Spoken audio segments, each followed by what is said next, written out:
Theory of demand and supply. Theory of demand and supply का आज हम लोगों का, या थ्योरी ऑफ कंज्यूमर बिहेवियर का आज हम लोगों का डे 4 है। डे 3 में हम लोग elasticity, price elasticity of demand को हम लोग पूरा पढ़े थे। कितना कैटेगरीज है, क्या क्या दोनों डिफरेंस है, एवरीथिंग इन डिटेल आप लोग को हम पढ़ाए थे। ठीक है, आज हम लोग पढ़ेंगे income elasticity of demand and cross elasticity of demand. Income और क्रॉस इलास्टिसिटी ऑफ डिमांड का क्लास आज हम लोग करेंगे। ठीक है, चलिए स्टार्ट करते हैं। तो जब हम आप लोग को बताए थे कि इलास्टिसिटी ऑफ डिमांड 3 तरह का है। एक है प्राइस, दूसरा है इनकम और तीसरा है cross. Price elasticity sir 5 category में है ना, perfectly elastic, perfectly inelastic, unitary elastic and inelastic. आज हम लोग स्टार्ट करेंगे, we will start with income elasticity of demand.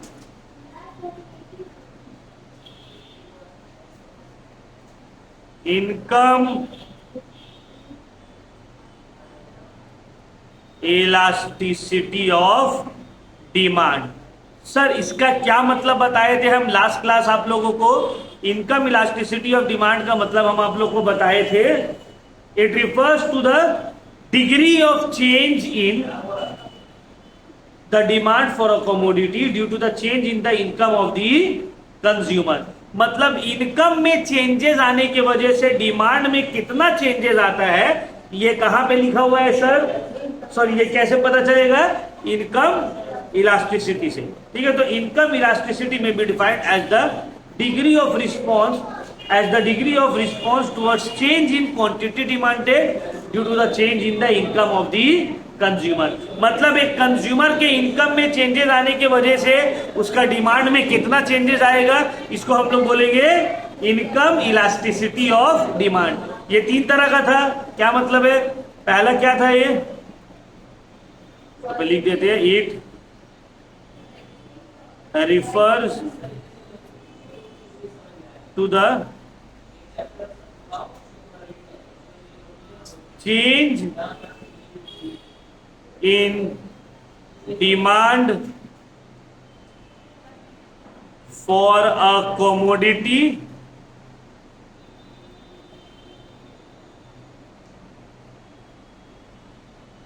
due to the change in income of a consumer. Sir income में change आने की वजह से demand में जो चेंज आता है उसको हम लोग बोलते हैं इनकम इलास्टिसिटी। कितना तरह का है ये? It is of 3 types.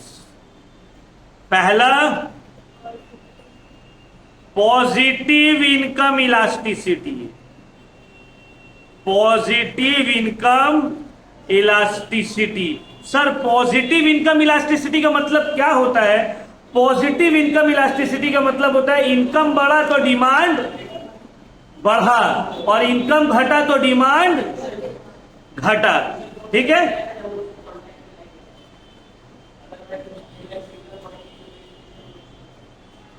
तो देखो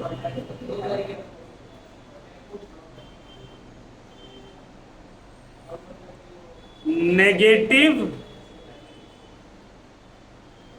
एंड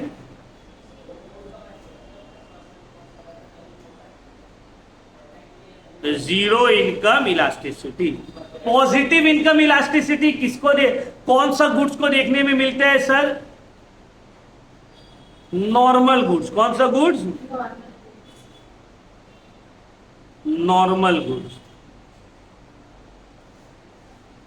नेगेटिव इनकम इलास्टिसिटी कौन सा गुड्स में देखने को मिलता है सर?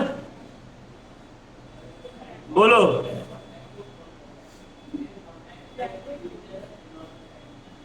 Inferior goods. कौन सा goods? Inferior goods. Inferior goods मतलब जो सस्ता सामान, एकदम बेसिक नेसेसिटी का होता है, चावल, आटा, सब्जी। समझ में आ रहा है? तो ये सब आपको देखने को मिलेगा नेगेटिव में। और फिर आते हैं जीरो, ये आपको देखने को मिलेगा नेसेसिटी, या फिर बोल सकते हैं highly essential goods. Highly essential goods, जो भी बता रहे हैं उसको ध्यान से समझो। पॉजिटिव इनकम इलास्टिसिटी का मतलब होता है सर कि मेरा इनकम बढ़ने से डिमांड भी, तो ऐसा कौन सा सामान है जो इनकम बढ़ने से डिमांड बढ़ जाता है सर? Normal goods. अब नॉर्मल गुड्स का क्या मतलब होता है? जैसे कि कपड़ा, फर्नीचर। भाई तुम्हारा इनकम बढ़ गया तो तुम नए नए कपड़ा खरीद रहे हो ज्यादा से ज्यादा। एक मिनट,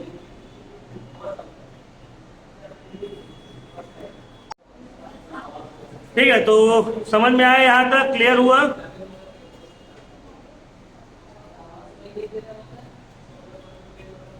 तो पॉजिटिव इनकम इलास्टिसिटी ये देखने को मिलेगा आपको नॉर्मल गुड्स के लिए। अब negative income elasticity, negative income elasticity का क्या मतलब है? नेगेटिव इनकम इलास्टिसिटी का मतलब होता है कि भाई आपका इनकम बढ़ा लेकिन उस कमोडिटी का डिमांड बढ़ने की जगह घट गया। सर ये कैसे होता है? ये इंफीरियर गुड्स में होता है। इंफीरियर गुड जैसे कि सर, जैसे कि फॉर एग्जाम्पल तुम्हारा राइस, आटा, स्टेपल फूड जो है, सब्जी, चीप वेजिटेबल्स, जैसे कि फॉर एग्जाम्पल मान लो राइस से दाम गिर गया। अब तुम्हारे घर में जो 40 वाला राइस आता था, तो अब तुम लोग बोले भाई अब 40 वाला लेने का जरूरत नहीं है क्योंकि अब 60 वाला 40 हो गया, हम लोग 60 वाला खाएंगे। समझ में आए? तो ये सब जो इंफीरियर गुड्स है उसका इनकम इलास्टिसिटी नेगेटिव रहता है। और जीरो मतलब जो हाईली एसेंशियल गुड्स है, जैसे हम आप लोग का एग्जाम्पल दिए थे, किसका बोलो तो, कैंसर मेडिसिन है ना, कैंसर का पेशेंट लोग का मेडिसिन हो गया, हाईली इंपॉर्टेंट मेडिसिन, भाई वो इनकम नेगेटिव इनकम इलास्टिसिटी। एक अगर करोड़पति आदमी है तो उसको भी अगर वो बीमारी हुआ तो वो खरीदेगा, और एक गरीब आदमी है तो वो भी जाके यूज करेगा उसको। पोलियो का इंजेक्शन, ये क्या है? Negative income, zero income elasticity. क्यों? हाईली एसेंशियल है। भाई जो गरीब है वो जाके फ्री में लाइन लगा के ले रहे, जो पैसा वाला हो वो पैसा देकर हॉस्पिटल में ले रहे, ले सब रहा है। अब जो अमीर ऐसे नहीं कि भाई हम तो बहुत अमीर है, मेरा बच्चा को 4 बार डाल दो, ऐसे करेगा। एक गरीब बोलेगा नहीं मेरे पास तो पैसा नहीं, छोड़ दो हम लगाएंगे नहीं। तो ये हो गया जीरो इनकम इलास्टिसिटी। ठीक है, मतलब जो हाईली एसेंशियल गुड्स के लिए होता है।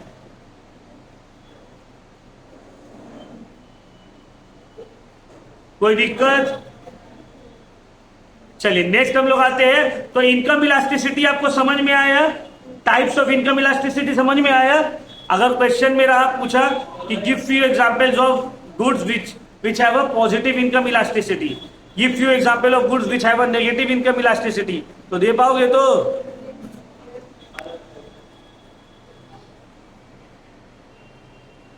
चलो नेक्स्ट आगे बढ़ते हैं। क्या भाई कैसा गया एग्जाम इलाम भाई? चलिए क्या कैसा गया भाई एग्जाम? फैसिलिटीज था सब? फोर्थ का वहीं पे पड़ेगा? अरे वाह, अच्छा फोर्थ का हम लोग को कुछ बताया है सेमेस्टर फोर्थ का बीएड का कि कब होगा एग्जाम? एग्जाम का कुछ अभी तक मतलब कोई एक से अप्रोक्सीमेट डेट भी नहीं? सितंबर हो जाएगा? बाप रे, हम तो अगस्त सोच के। हाँ ये भी, हमको लग रहा था अब सितंबर ही हो जाएगा। तो अगस्त के एंड में मे भी निकले या सितंबर का फर्स्ट वीक, लेट्स सी। पढ़ना पड़ेगा ना भाई। वो अब मेरे पास पीडीएफ है, लीजिएगा सब का। अच्छा ग्रुप में शेयर कर दीजिए, फिजिकल बुक्स नहीं है। हाँ तो पढ़ेंगे नहीं। अभी हम जैसे इकोनॉमिक्स हम तुम लोगों को पढ़ा रहे, तो इकोनॉमिक्स मेरे पास कोई डिग्री नहीं है। जनरली 11th-12th पढ़ाने के लिए इकोनॉमिक्स आपको डिग्री चाहिए, तो मेरे पास जो डिग्री है वो कॉमर्स एंड अकाउंटेंसी का, business studies, cost, tax, account. Eco के लिए आपको इकोनॉमिक्स का डिग्री चाहिए। तो हम ऐसे तो पढ़ा देते हैं अच्छा, क्योंकि पढ़ाते पढ़ाते आदत हो गया। लेकिन अगर कोई हम बड़ा स्कूल में जाएंगे पढ़ाने तो वो लोग हमको इकोनॉमिक्स पढ़ाने नहीं दिए। तो इसी वजह से अभी हम तो बीएड तो मेरा हो ही जाएगा अभी एक आध महीने के अंदर। अभी हम सोच रहे हैं एमए इन इकोनॉमिक्स भी कर लेंगे, ताकि मेरे पास पोस्ट ग्रेजुएट डिग्री रहेगा इकोनॉमिक्स में। अकाउंटेंसी में तो ऑलरेडी मेरा एमकॉम किया वही है, देखते हैं, let's see.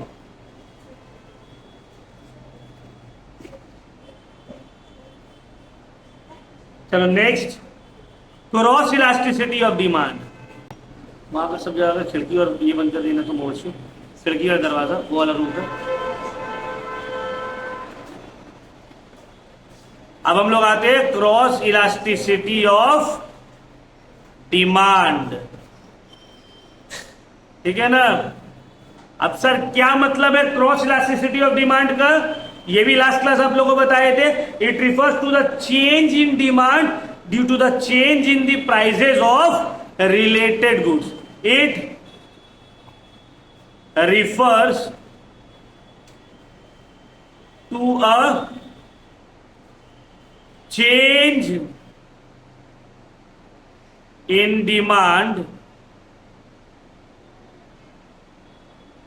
due to the change in the prices of related goods. अब रिलेटेड गुड्स मतलब substitute goods and complementary goods. Complementary goods, जब आपका सब्स्टिट्यूट या कॉम्प्लीमेंट्री गुड्स के प्राइसेस में चेंज आ रहा है, उसके वजह से आपका गुड्स में कितना चेंजेस आ रहा है डिमांड में, इसको हम लोग बोलते हैं cross elasticity of demand. It is of 3 types, ये भी 3 टाइप का है। एक है positive cross elasticity of demand, दूसरा है sir negative cross elasticity of demand, तीसरा है zero cross elasticity of demand. Positive, negative and zero cross elasticity. अब पॉजिटिव का मतलब क्या होता है, पॉजिटिव क्रॉस इलास्टिसिटी का मतलब क्या होता है, पॉजिटिव क्रॉस इलास्टिसिटी का मतलब होता है एक का प्राइस बढ़ेगा तो दूसरा का डिमांड भी बढ़ेगा।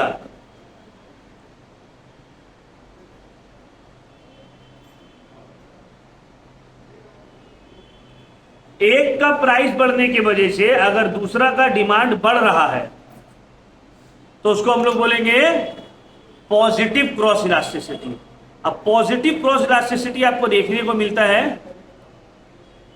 सब्स्टिट्यूट गुड्स में। सब्स्टिट्यूट गुड्स जितना भी है इसमें आपको मिलेगा, सब्स्टिट्यूट गुड्स मतलब टी एंड कॉफी। भाई एक का प्राइस बढ़ेगा दूसरा का डिमांड बढ़ेगा, एक का प्राइस घटेगा दूसरा का डिमांड कम हो जाएगा। ये हो गया सब्स्टिट्यूट गुड्स में आपको पॉजिटिव क्रॉस इलास्टिसिटी देखने को मिलता है। अब आते हैं नेगेटिव क्रॉस इलास्टिसिटी, ये आपको देखने को मिलेगा कॉम्प्लीमेंटरी गुड्स। कॉम्प्लीमेंट्री गुड्स का मतलब कार एंड पेट्रोल, एक का प्राइस बढ़ा दूसरा का डिमांड घट गया, और एक का प्राइस घटा दूसरा का डिमांड, नेगेटिव क्रॉस इलास्टिसिटी। और जीरो क्रॉस इलास्टिसिटी देखने को मिलता है अनरिलेटेड गुड्स में। अनरिलेटेड जैसे कि भाई खाना महंगा हो गया, कब खाना का दाम बढ़ गया तो उससे चश्मा का दाम में कोई फर्क पड़ेगा? पड़ेगा, क्यों? दोनों अनरिलेटेड, ठीक है ना। जैसे कि मान लो टीवी एंड शूज। भाई टीवी और शूज का प्राइस और डिमांड में कोई लेना देना है? भाई तुम चप्पल से थोड़ी जूता जूता चप्पल पहन के थोड़ी टीवी देख रहे हो कि भाई जूता पहनेंगे तभी नजर आएगा, नहीं तो नहीं आएगा। नहीं, तो ये हो गया unrelated goods, zero cross elasticity. Clear हुआ यहां तक? कोई दिक्कत? सबको क्लियर हो गया? किसी को कोई भी डाउट? अब देखिए एक और चीज, इसका भी सर न्यूमेरिकल्स है, मतलब फॉर्मूलाज है। पहले हम लोग आते हैं सर फॉर्मूला इनकम इलास्टिसिटी का। Income elasticity of demand,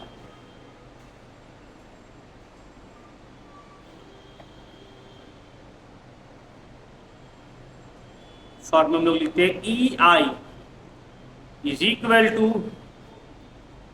percentage change in quantity demanded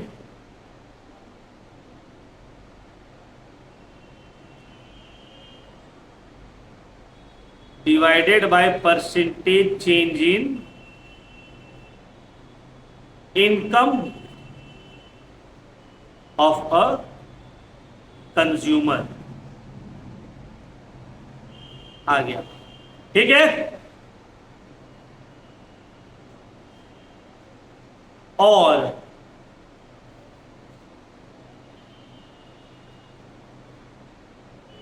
E I is equal to change in income, sorry change in quantity demanded divided by initial quantity demanded into 100। ये आ गया percentage change in quantity demanded whole divided by change in income divided by original income into 100। इस तरह से भी निकाल सकते हैं। और इसका डेरिवेशन की जगह del Q by del Y into y1 by Q1, मतलब change in quantity divided by change in income into initial income divided by initial quantity. अब ये सब का मतलब क्या है? वेर ई आई का मतलब होता है इनकम इलास्टिसिटी ऑफ डिमांड। ये सब नोट डाउन करके रखना है, ठीक है? इनकम इलास्टिसिटी ऑफ डिमांड, ये सब पूरा कॉपी में नोट्स बनेगा।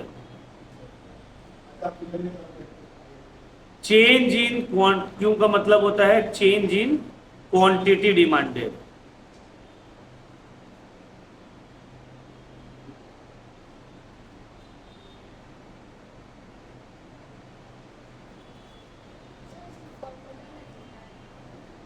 Formula derivation Q1 initial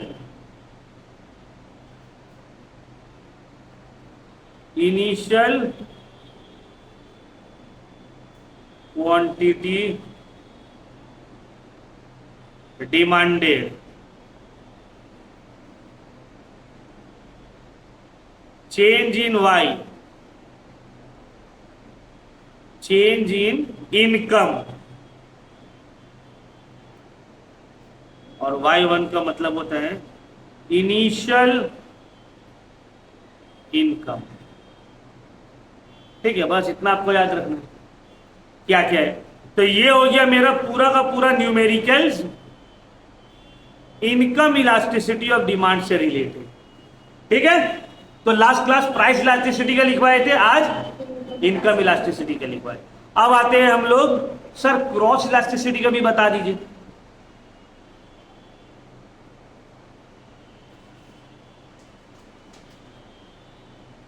cross elasticity of demand is equal to percentage change in quantity demanded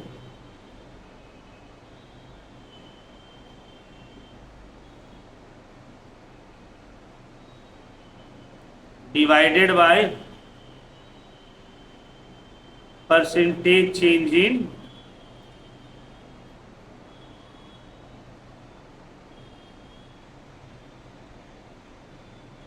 the prices of related goods. ठीक है, percentage change in the prices of related goods. या फिर इसके जगह हम लोग ये भी लिख सकते हैं, change in quantity divided by initial quantity into 100 whole divided by EXY। तो यहां पे हम लोग लिख सकते हैं चेंज इन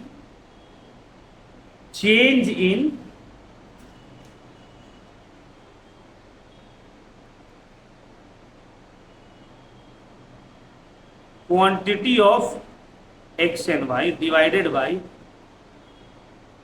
इनिशियल क्वांटिटी।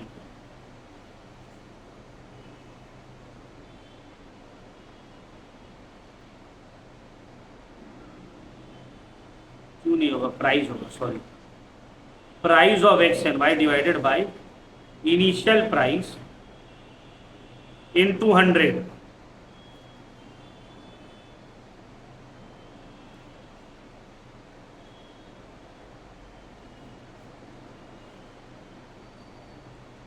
या फिर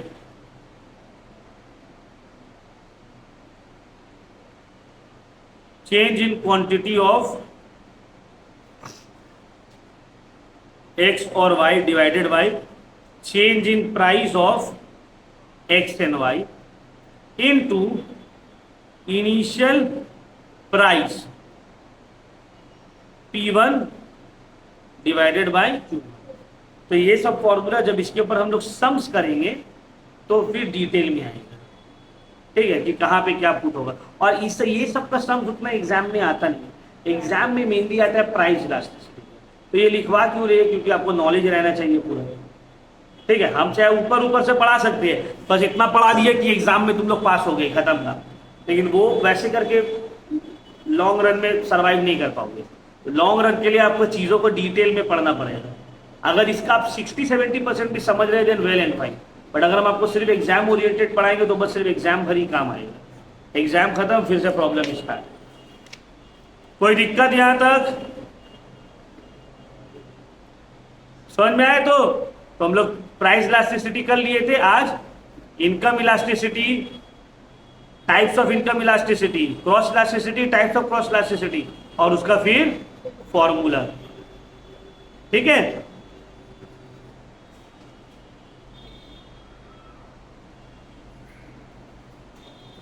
अच्छा नेक्स्ट और चीज एक आपको ध्यान रखना है, सर जैसे फैक्टर्स अफेक्टिंग डिमांड है, क्या क्या फैक्टर है जो डिमांड को इफेक्ट करेगा, उसी तरह factors affecting price elasticity of demand भी है। सर कौन सा गुड्स का प्राइस इलास्टिक रहेगा, कौन सा इन इलास्टिक रहेगा, हमको कैसे पता चलेगा? How will I get to know? देखिए यहां नेचर ऑफ कमोडिटी के ऊपर डिपेंड करेगा। नेचर ऑफ कमोडिटी मतलब अगर नेसेसिटी है तो उसका प्राइसेस जनरली इन इलास्टिक रहते हैं। मतलब प्राइस में ज्यादा भी चेंज आने से इनकम में, जाओ जाओ घर जाओ, जाओ तबीयत खराब है तो घर जाओ, उठो सही से बैठो। वेरेज जो लग्जरी गुड्स है उसका प्राइसेस हाईली इलास्टिक रहेगा। ठीक है, हाईली टू मॉडरेट इलास्टिक। क्यों? क्योंकि भाई अगर सेलफोन्स का दाम, एसी का दाम थोड़ा सा भी कम होता है तो हम लोग ज्यादा खरीदते हैं उसको। लेकिन अगर मान लो नेसेसिटी है, चावल का दाम कम हो गया तो हम बहुत ज्यादा थोड़ी खरीद लेंगे उसको, है ना। फिर आता है अवेलेबिलिटी ऑफ सब्सटीट्यूट, वो गुड जिसका सब्सटीट्यूट इजिली अवेलेबल है उसका प्राइस इलास्टिसिटी ज्यादा इलास्टिक रहेगा। क्यों भाई? आपको पता है हम, मेरा प्रोडक्ट का दाम थोड़ा सा बढ़ा, बाकी बहुत सारा सब्सटीट्यूट है, सब इसको छोड़ के उसको खरीदने लग जाएगा, तो इसका इलास्टिसिटी बहुत हाई रहेगा। जरा भी प्राइस चेंज आए डिमांड में बहुत ज्यादा चेंजेस आ जाएगा। और अगर किसी का सब्सटीट्यूट्स अवेलेबल नहीं है उसका इलास्टिसिटी लो रहेगा। दाम बढ़े या घटे डिमांड में उतना ज्यादा फर्क नहीं आएगा। फिर आते हैं वेरिड यूजेज। अगर एक गुड्स का मोर देन वन यूजेज है उसका प्राइस इलास्टिक रहेगा, ठीक है ना, इलास्टिसिटी हाई रहेगा। अगर ज्यादा यूजेज नहीं है तो उसका इलास्टिसिटी लो रहेगा। क्यों? क्योंकि अगर ज्यादा यूजेज है, जरा भी सस्ता हुआ तो लोग उसको ज्यादा जगह में इस्तेमाल करने लग जाएंगे, तो डिमांड ऑटोमेटिकली बहुत ज्यादा बढ़ जाएगा। फिर आता है पोस्टपोनमेंट ऑफ यूज। वो गुड जिसका परचेज को पोस्टपोन किया जा सकता है उसका डिमांड इलास्टिक रहेगा, और जिसको पोस्टपोन नहीं किया जाता है उसका डिमांड इन इलास्टिक रहेगा। मेडिसिन डिमांड इन इलास्टिक है। क्यों? बुखार आया है तो दवाई लेना ही पड़ेगा। लेकिन फर्नीचर्स या फिर हाउसेज पोस्टपोन किया जा सकता है। ठीक है भाई, चलो अभी बाइक नहीं खरीदे, 2 साल बाद ले लेंगे, 2 साल बाद कार ले लेंगे, 2 साल बाद नया घर ले लेंगे। लेकिन अभी बीमार पड़े तो 2 साल बाद दवाई थोड़ी खरीदेंगे, अभी खरीदना होगा, है ना। फिर कंज्यूमर का इनकम, वेल्दी कंज्यूमर का डिमांड इन इलास्टिक रहता है, मिडिल क्लास का इलास्टिक रहता है। जो पैसा वाला है उसको फर्क थोड़ी पड़ेगा, जितना भी महंगा हो या सस्ता हो खरीदेगा। हम लोग मिडिल क्लास देखेंगे, देखो सेल लगा, हाँ अभी ऑफ जा रहा है, 2000 रुपया कम ले रहा है, चलो जल्दी से ले रहे हैं। अभी पूजा का टाइम है, ईद का टाइम है, क्रिसमस का टाइम है, अभी सेल। जैसे कि देखो अभी हम अपना 11-12 का जो मेरा ऑनलाइन कोर्सेज है उसको अभी इंडिपेंडेंस डे के लिए स्लैश कर दिए 50% ऑफ टिल 15 अगस्त। अभी कितना 6-7 दिन पहले, मतलब 5-6 दिन होता होगा, ये 5-6 दिन में अराउंड 78 स्टूडेंट्स इनरोल्ड कर लिए। क्यों? New 78 new student. देखिए ना, अभी कॉल आ रहा है, बहुत कॉल आते रहते हैं पढ़ाते पढ़ाते। क्यों? क्योंकि जनरली जो पढ़ रहे हैं सब लोअर मिडिल क्लास फैमिली से, वो लोग देख रहा है भाई 2000 सर का चार्जेस अभी 1000 में मिल रहा है, जल्दी जल्दी खरीदो, है ना। लेकिन जो पैसा वाला है, जो 4-4, 5-5 लाख रुपए दे के फीस पढ़ने वाले लोग हैं, उन लोग थोड़ी देखेगा ये भाई चलो 4 लाख से 2 लाख, वो बोलेगा 4 लाख। जो 4 लाख दे सकते हैं उसको फर्क नहीं पड़ेगा, है ना। तो उसी तरह जो वेल्दी कंज्यूमर है वो लोग का डिमांड जनरली इन इलास्टिक रहता है, प्राइस से उतना लोगों को फर्क नहीं पड़ता है ना। अब हैबिचुअल कंजम्पशन, वो गुड जिसका कंजम्पशन का लोगों को हैबिट है उसका इलास्टिसिटी लो रहेगा। जैसे कि अल्कोहल, सिगरेट, दाम बढ़ने घटने से क्या सिगरेट पीने वाला छोड़ देगा? तो बड़े या घरे हो तो पिएगा ही, उसको आदत है। प्रोपोर्शन ऑफ इनकम स्टेट, अगर इनकम स्पेंड मतलब अपना आप टोटल इनकम का कितना हिस्सा स्पेंड कर रहे हो उस गुड्स में। अगर आप अपना टोटल इनकम का बहुत छोटा सा हिस्सा खर्च कर रहे हो तो उसका इनकम इलास्टिसिटी जो है जनरली लो रहेगा, और अगर लार्ज पोर्शन स्पेंड कर रहे हो तो इनकम इलास्टिसिटी हाई रहेगा। जैसे कि फॉर एग्जांपल देखो, सबके घर में भाई, सब जितना भी घर है, जितना भी हम लोग फैमिली है, सबके घर में फॉर एग्जाम्पल मान लो हल्दी, ये यूज होता ही होगा। अब तुम अगर देखो, तुम लोग का घर का टोटल बजट में से ये जो हल्दी खरीदते हो इसका पोर्शन कितना होगा? 1%, 2%, है ना। अगर महीना का घर का खर्चा 20,000 है तो महीना का 50-100 रुपया का हल्दी आता होगा। तो अब अगर हल्दी का दाम बढ़े या घटे उसमें इसका डिमांड में बहुत ज्यादा फर्क पड़ेगा। क्यों? अरे भाई कौन सा, अगर मान लो 50 की जगह 20 हो गया तो तुम क्या 100 ग्राम की जगह 1 kg हल्दी थोड़ी खरीद लोगे? तुम्हारा काम का नहीं है। या अगर मान लो 50 की जगह 100 भी हो गया तो भी तुमको इतना फर्क नहीं पड़ेगा। तो इसका इनकम इलास्टिसिटी जो है बहुत ज्यादा लो रहेगा। इलास्टिसिटी क्या रहेगा? लो रहेगा। लेकिन अगर जैसे कि फॉर एग्जाम्पल मान लो मीट, अब मीट जो है उसका एक मेजर पोर्शन इंसान का बाजार का खर्च हो जाता है मीट में। तो अगर मीट का प्राइस जब कम होगा तो आदमी और बहुत ज्यादा खरीद के स्टॉक करने लगेगा, है ना। रीजन बिकॉज उसमें आपका मेजर इनकम स्पेंड हो रहा है, इनकम का, ठीक है। Elasticity is higher at higher prices, lower at lower price. सस्ता सामान का इलास्टिसिटी उतना हाई नहीं रहता है, महंगा सामान का इलास्टिसिटी हाई रहता है। आईफोन जरा सा भी सस्ता होगा सब टूट पड़ेगा, लेकिन रेडमी 10,000 में मिल रहा है, 8,000 में होगी, उतना कोई लोगों को फर्क नहीं पड़ेगा। लेकिन आईफोन 1.5 लाख का है, 1,10,000, 1,20,000 में मिलने लगा, लोग फट से खरीदने लग जाएंगे। ठीक है, क्लियर हुआ? ये तो ऑलरेडी करवाई दी है। Positive income elasticity, negative and cross, positive negative cross.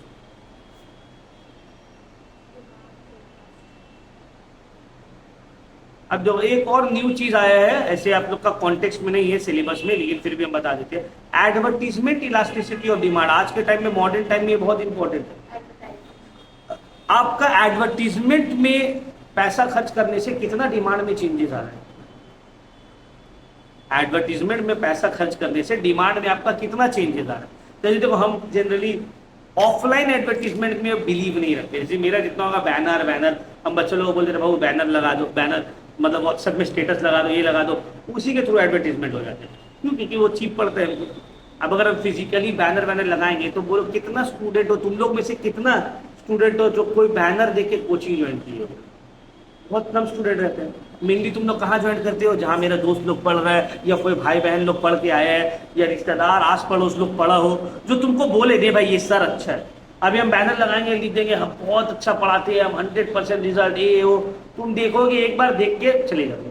लेकिन अगर तुम्हारा फ्रेंड बोलेगा नहीं नहीं सर के पास हम पढ़े हैं, बहुत अच्छा पढ़ाते हैं, जाओ वहीं पे जाके पढ़ना, तब तुम बोलोगे कि नहीं सही, तब हमको जाना है ना। लेकिन ये तो खैर हम छोटा लेवल में बात करें, जो बड़ा बड़ा गुड्स जो है, बड़ा बड़ा कंपनी जो है, उन लोग तो एडवर्टीजमेंट के थ्रू ही कस्टमर को ये करते हैं। बल्क में अगर हमको बेचना हुआ, जैसे कि हम चाहते कि नहीं मेरे एक बैच में 20-30 बच्चा की जगह में जो है 100 बच्चा रहे, तो हमको भी एडवर्टीजमेंट करना पड़ेगा। तो मेरा हम जानते हैं कि हमको एक छोटा ही बैच चाहिए, 25-30 बच्चा, उससे ज्यादा बैच को हमको पढ़ाना नहीं है, वो बिना एडवर्टीजमेंट का मेरा आ जा रहा है, तो फिर हम एडवर्टीजमेंट में पैसा क्यों खर्च करें।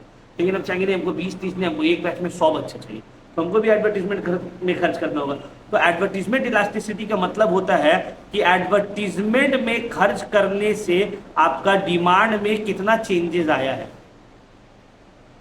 में percentage change in quantity demanded divided by percentage change in spending on advertisement.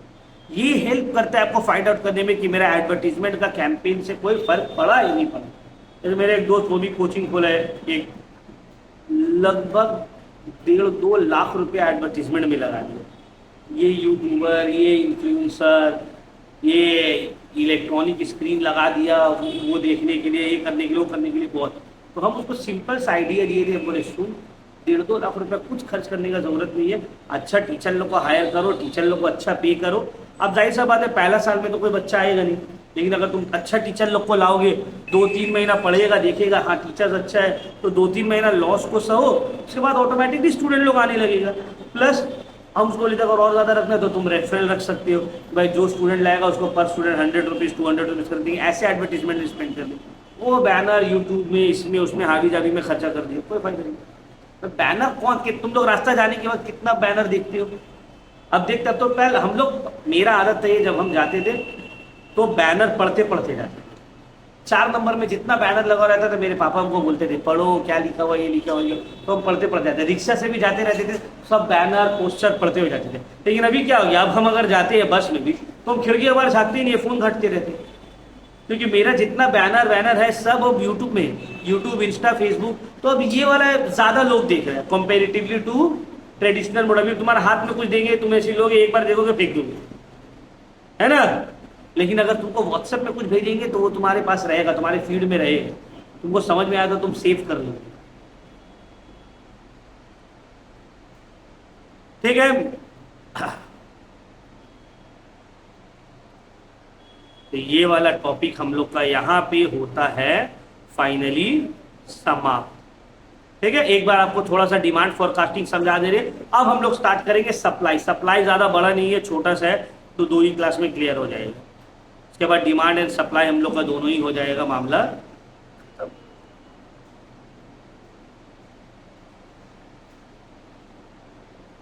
फिर थ्योरी ऑफ कंज्यूमर बिहेवियर, कोई दिक्कत, कुछ पूछना है आप लोगों को? सप्लाई तो आगे देखेंगे। चलिए अभी हम लोग स्टार्ट करते हैं, थोड़ा सा समझते हैं डिमांड फोरकास्टिंग।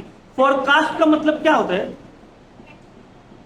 फोरकास्ट का मतलब, what do you mean by forecast? Predict करना कुछ चीजों को। वेदर फोरकास्ट, आज पानी गिरेगा 4 बजे, तो जरूरी थोड़ी है गिरेगा, वो प्रिडिक्ट किया है, गिर भी सकता है और नहीं।